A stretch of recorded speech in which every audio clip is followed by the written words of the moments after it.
മാലദ്വീപിലേക്ക് കൂടുതൽ സഞ്ചാരികളെ അയക്കാൻ ചൈനയോട് അഭ്യർത്ഥിച്ച് മാലദ്വീപ് പ്രസിഡന്റ് മുഹമ്മദ് മുയിസു 5 ദിവസത്തെ ചൈനീസ് സന്ദർശനത്തിന്റെ ഭാഗമായി ഹുജിയാൻ പ്രവിശ്യയിൽ മാലദ്വീപ് ബിസിനസ് ഫോറത്തെ അഭിസംബോധന ചെയ്യുമ്പോഴായിരുന്നു അദ്ദേഹം പറഞ്ഞത്. നയതന്ത്ര പ്രശ്നങ്ങളുടെ തുടർച്ചയായി ഇന്ത്യൻ വിനോദസഞ്ചാരികൾ മാലദ്വീപിലേക്ക് യാത്ര റദ്ദാക്കിയതിന്റെ പശ്ചാത്തലത്തിലാണ് ഈ അഭ്യർത്ഥന. മാലദ്വീപിലേക്കുള്ള വിദേശ ടൂറിസ്റ്റുകളിൽ ഒന്നാമത് ഇന്ത്യക്കാരാണ്.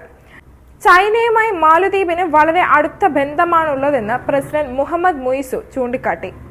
മാലദ്വീപിന്റെ വികസന പങ്കാളിയാണ് ചൈന എന്ന് അദ്ദേഹം വ്യക്തമാക്കി. 2014 ചൈനീസ് പ്രസിഡന്റ് ഷീ ജിൻപിങ് തുടക്കം കുറിച്ച ബെൽറ്റ് ആൻഡ് റോഡ് പദ്ധതിയെയും അദ്ദേഹം പ്രകീർത്തിച്ചു. മാലദ്വീപിന്റെ ചരിത്രത്തിലെ നാഴികക്കല്ലായ അടിസ്ഥാന വികസന പദ്ധതിയാണിതെന്നും അദ്ദേഹം വ്യക്തമാക്കി. കോവിഡിന് മുൻപ് ചൈന ഞങ്ങളുടെ സുപ്രധാന വിപണിയായിരുന്നു. ആ സ്ഥാനത്തേക്ക് തിരിച്ചെത്തണമെന്നാണ് എന്റെ അഭ്യർത്ഥന, മാലദ്വീപ് പ്രസിഡന്റ് പറഞ്ഞു.